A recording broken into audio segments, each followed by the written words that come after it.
with respect to the Heat and the fact that they can make adjustments and the fact that in game one they did miss a lot of open looks, this game one of the NBA Finals is why I had Nuggets in 5. Now, like I said, the Heat can make adjustments. Bam Adebayo popped offensively as a scorer, which was something that I was not expecting to see this early in the series, considering his struggle scoring the ball in the Boston series. But Jimmy Butler could play better, obviously. So the Heat definitely have some stuff to look at to improve to make this a series. But the way Nikola Jokic just dominated this game, and midway through the third quarter, he had only taken 6 or 7 shots, is just unbelievable. He had a 10-point, 10-assist first half, orchestrating everything, getting open shots for guys like Aaron Gordon. And by the way, this game kind of highlighted early that Denver is just a bigger team than Miami, and if Miami switches, Jokic is just going to pass the ball in a way that's pinpoint, accurate, and gives the guy who has the mismatch on the block, Aaron Gordon, a chance to just catch and finish with no interruption from any type of defense, even if the smaller defender fights for a little bit. Jokic throws the pass in a way where Aaron Gordon or even Michael Porter Jr. and then, of course, Jamal Murray in the two-man game, they just catch it in the spot where all they have to do is catch and finish the play.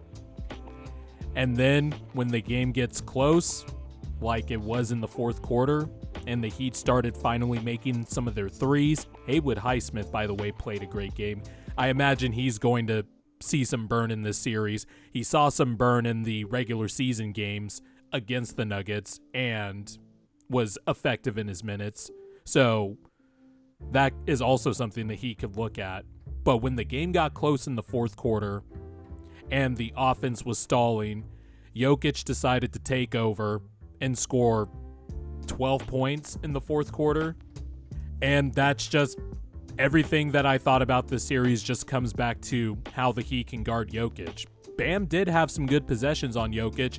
The Heat did do some things like Jimmy Butler played off Aaron Gordon and was basically a free safety. There was one possession in the first quarter where Jokic caught the ball in the middle off of the Murray two-man game. And I believe Bam Adebayo was guarding Jokic, but on the catch, Jimmy Butler came over and immediately doubled and kind of slowed up the offense a little bit, caused a turnover. Stuff like that, where the Heat can win sometimes on some possessions, but you have to be on such a string defensively to guard Jokic because you don't know if he's either going to pass or he's going to score. And then the way that he's basically a point guard for the offense also adds another level of stress on a defense because teams just don't guard a point center. It's ridiculous.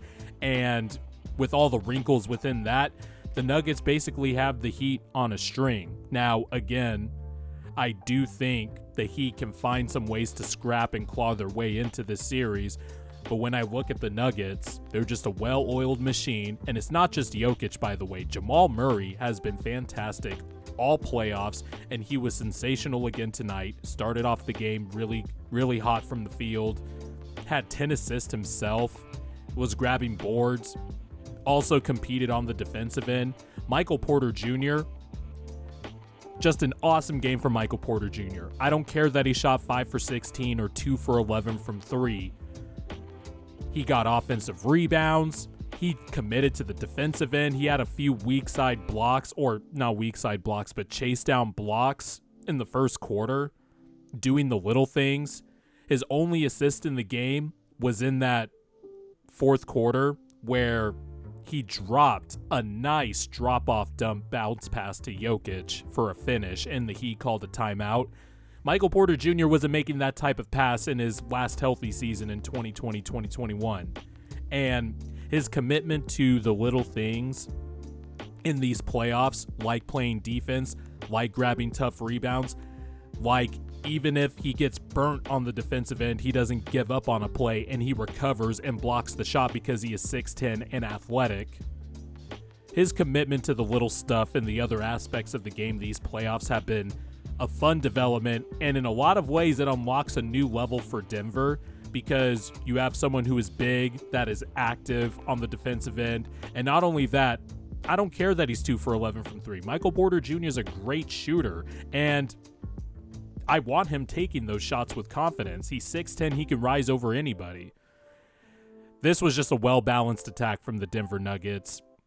The only starter who really didn't shoot the ball well was Kentavious Caldwell-Pope, and he was kind of so-so on the defensive end tonight, but everybody played well. Bruce Brown played well, continues to produce off the bench these playoffs. And again, they went with an 8-man rotation. They don't have Thomas Bryant or DeAndre Jordan or even Zeke Naji playing in a role as a backup 5 to Jokic. The small ball 5s were Aaron Gordon or Jeff Green, and that's all the Nuggets need because their top 8 is solid. The Heat, like I said, Strus was 0 for 9 from 3. The Heat still were 13 of 39, that's 33%, but some of their best shooters really didn't get it going. But if you're a Heat fan, I guess the encouraging signs are Bam got into his scoring bag early and kind of has some momentum for that as the series goes on, because once he has that touch in the mid-range, the floater range going, it becomes a difficult cover for Jokic. And like I highlighted in my preview video, there were a few times where Bam's movement is different from other bigs that Jokic has faced in these playoffs. Bam is doing dribble handoffs, he's taking the ball and going coast to coast, inverted pick and rolls, etc. So if you're a Heat fan, you got to be encouraged that Bam got into his scoring bag early and still dished off 5 assists and only had 1 turnover. He competed on the defensive end. He had 13 rebounds, and the Heat are going to need a lot of that this series to have an earshot to win this finals. But Jimmy Butler's got to play better. You think if you're a Heat fan, if you just get Jimmy Butler and Bam to play good offensively at the same time. Caleb Martin, he came back down to earth hard in this game compared to the hot shooting he had in the Celtics series. But you can't think Caleb Martin's going to go 1 for 7. It can't be that big of a drop-off. So maybe a little regression or progression to the mean a little bit. I'm just trying to look at this through the eyes of a Heat fan and their perspective, because there were some good things to come out of this game, like Haywood Highsmith possibly being a solution over Kevin Love. Kevin Love did not play in this game. I thought Kevin Love was actually going to get some burn in this series again. But it'll be interesting to see what Eric Spoelstra cooks up. I imagine Game 2, that's going to be the game that's going to be a bar fight and a war. The Heat will make their adjustments, try to steal one at home, so that way Denver can come to Miami with the series tied 1-1.